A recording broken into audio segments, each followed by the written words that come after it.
జై శ్రీమన్నారాయణ. శ్రీమద్భగవద్గీత 2వ అధ్యాయము సాంఖ్యయోగము 45వ శ్లోకము. త్రైగుణ్య విషయా వేదాః నిస్త్రైగుణ్యో భవార్జున నిర్ద్వంద్వో నిత్యసత్వస్థో నిర్యోగ క్షేమ ఆత్మవాన్. ఓం. గీతాచార్యుడు శ్రీకృష్ణ పరమాత్మ అర్జునుడితో పాటు మనందరికీ సకల ఉపనిషత్సారాన్ని ఉపదేశం చేస్తూ ఉన్నాడు.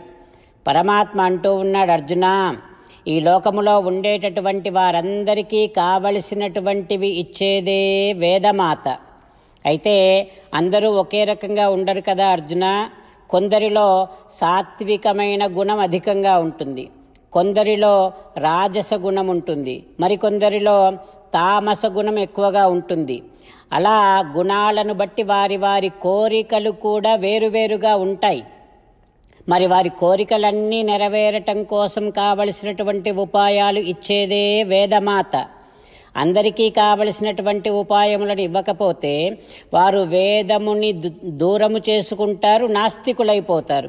అలా అవడానికి ఏ మాత కూడా, ఏ మాతృమూర్తి కూడా ఒప్పుకోదు. కనుక తన సంతానమంతా బాగుపడాలని వారి వారి కోరికలను బట్టి వారి వారికి కావలసినటువంటి కోరికలను నెరవేర్చగలిగినటువంటి ఉపాయములను సర్వసామాన్యేన ఒక మాతృమూర్తి ఇచ్చినట్టే వేదమాత కూడా అందరికీ కావలసినటువంటి ఉపాయాలను ఇస్తుంది. అయితే అర్జున, నువ్వేం చెయ్యాలంటే, నీలో సాత్విక గుణము ఎక్కువగా ఉంది, ఇంకా ఈ సాత్విక గుణాన్నే బలపరుచుకోవటం కోసం, ఈ సాత్విక గుణము నీలో స్థిరంగా ఉండటం కోసం నువ్వు పరిపూర్ణమైనటువంటి సాత్వికుడివిగా మారటం కోసం కొన్ని చేయాలి. ఏం చేయాలంటే, ఈ సుఖ దుఃఖాలు వస్తూ ఉంటాయి కదా జీవితంలో, వాటిని ఓర్చుకోవాలి. ఓర్పు వల్ల సాత్విక గుణం ఇంకా పెరుగుతూ ఉంటుంది. ఇంకా ఏం చేయాలంటే, శుద్ధమైనటువంటి సాత్వికుడివిగా మారటం కోసం ఆత్మ కంటే ఇతరమైనటువంటి వాటిని కోరకు. అంటే లేని వాటిని కోరటం అనేటటువంటిది, లేనివి పొందటం అనేటటువంటిది యోగం. అది నువ్వు చేయకూడదు. ఆత్మ కంటే ఇతరమైనటువంటి వాటిని పొందకు, కోరకు. సరే, నువ్వు కోరకపోయినా వస్తూ ఉంటాయి కొన్ని. మరి జీవితం అన్నప్పుడు అన్నీ వస్తూ ఉంటాయి కదా. అలా ఏవైనా వస్తే వాటి మీద ఇష్టాన్ని పెంచుకొని వాటిని కాపాడుకోవటమే పనిగా పెట్టుకోకు. ఇప్పుడు ఉన్న వాటిని కాపాడుకోవటం క్షేమము అంటాం. ఇప్పుడు నువ్వు అనుకోకుండా నీకు జీవితంలో వచ్చేటటువంటి వాటిని కాపాడుకోవటం అనేటటువంటిది క్షేమము. అలా దాని మీదనే లగ్నము చేయకు నీ మనస్సుని. ఈ విధంగా నువ్వు కనుక కేవలము ఆత్మను మాత్రమే ధ్యానము చేస్తూ ఉంటే, ఆత్మ సంబంధమైనటువంటి మాటలు మాత్రమే వింటూ ఉంటే, ఆత్మ సంబంధమైనటువంటి జ్ఞానాన్ని నీలో బాగా పెంచేటటువంటి ప్రవచనాలు వింటూ ఉంటే, అప్పుడు నువ్వు పరిపూర్ణమైనటువంటి శుద్ధమైనటువంటి సాత్వికుడివిగా మారటానికి అవకాశం ఉంటుంది అంటూ మనలో ఉండేటటువంటి రాజస తామస గుణాలను అణిచిపెట్టి సాత్విక గుణాన్ని బలపరుచుకునేటటువంటి ఒక అద్భుతమైనటువంటి ఉపాయ పరంపరను భగవానుడు సామాన్యన అందరికీ అనుగ్రహిస్తూ ఉన్నాడు. ఆ ఉపాయములను మనసారా భావన చేస్తూ శ్రీకృష్ణ భగవానుడు పలికినటువంటి పలుకులను యథాతథంగా మనం కూడా పలికే ప్రయత్నం చేద్దాం. మనలో సాత్విక గుణాన్ని పెంచుకోవటం కోసం సుఖ దుఃఖాలను ఓర్చుకుంటూ ఉందాం. సాత్వికమైనటువంటి వైదిక కర్మలనే చేస్తూ ఉందాం. మన గురించి నిరంతరము ఆలోచిస్తూ ఉందాం. అంటే ఆత్మని గురించి ఆలోచిస్తూ ఉందాం. ఆత్మ కంటే ఇతరమైనటువంటి వాటి మీద కోరిక బాగా పెంచుకోకుండా, సరే మనం కోరకపోయినా కొన్ని వస్తూ ఉంటాయి, అలా వచ్చినటువంటి వాటిని కాపాడుకోవాలి అనేటటువంటి ఒక ఆసక్తి పెంచుకోకుండా, నిరంతరము ఆత్మని మనకి జ్ఞాపకం చేసేటటువంటి వాతావరణాన్ని మనం సిద్ధపరుచుకుంటూ ఉందాం. అట్లాంటి ఉపన్యాసాలను వినటం, పెద్దలను ఆశ్రయించటం, ఆత్మని గురించి ధ్యానము చేయించగలిగేటటువంటి మహానుభావులని ఆశ్రయిస్తూ ఉండటం, ఇలాంటివి చేస్తూ ఉంటే ఆత్మ సాక్షాత్కారానికి మనము సాధన ప్రారంభం చేశాము అని అర్థం. త్రైగుణ్య విషయా వేదాః నిస్త్రైగుణ్యో భవార్జున నిర్ద్వంద్వో నిత్యసత్వస్థః నిర్యోగక్షేమ ఆత్మవాన్. ఓం. అంతేకాకుండా మనం ప్రతిరోజు శ్రీమన్నారాయణుడికి ఒక 8 పనులు చేస్తాం అని మాట ఇద్దాం. ఎందుకంటే శ్రీకృష్ణ భగవానుడు 18వ అధ్యాయములో 65 నుండి 70వ శ్లోకాల ద్వారా శ్రీమద్భగవద్గీత అంతటికీ సారభూతముగా మనకు 8 పనులు చేయమని చెప్పాడు. అలా చేస్తే చాలు, నేను మిమ్మల్ని అన్ని విధాలుగా రక్షిస్తా అని ప్రమాణపూర్వకముగా ప్రతిజ్ఞ కూడా చేశాడు.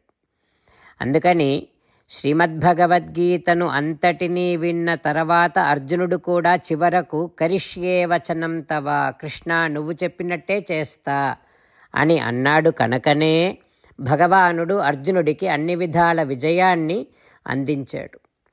మనం కూడా ప్రతిరోజు శ్రీమన్నారాయణుడికి ఆ రకంగానే మాట ఇద్దాం.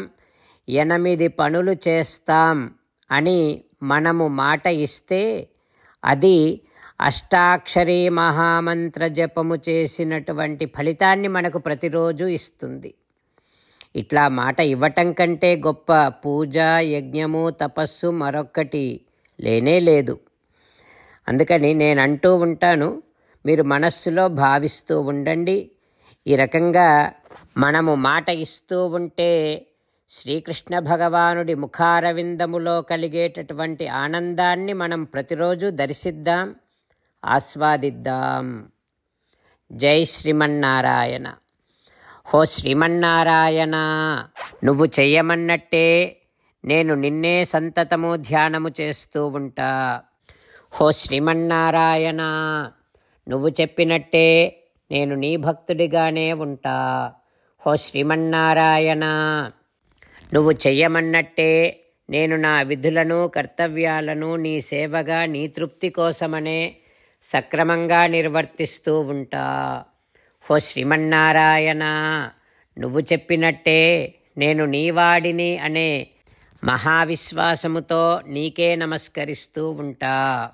హో శ్రీమన్నారాయణ, మామేకం శరణం వ్రజ, నన్ను ఒక్కడిని మాత్రమే శరణు వేడుకో అని నువ్వే అన్నావు కనుక నేను నిన్ను ఒక్కడిని మాత్రమే శరణు వేడుకుంటా. హో శ్రీమన్నారాయణ, మా శుచః, ఇక దుఃఖించకు అని నువ్వే నాకు భరోసా ఇస్తున్నావు కనుక నేను ఇక దుఃఖించను. హో శ్రీమన్నారాయణ, నువ్వు చెప్పినట్టే నువ్వు నా కోసమని అనుగ్రహించినటువంటి శ్రీమద్భగవద్గీతను ప్రతిరోజు కనీసము 1 శ్లోకాన్నైనా జ్ఞాపకం చేసుకుంటూ శ్రీమద్భగవద్గీతను అనుసంధానము చేస్తూ ఉంటా.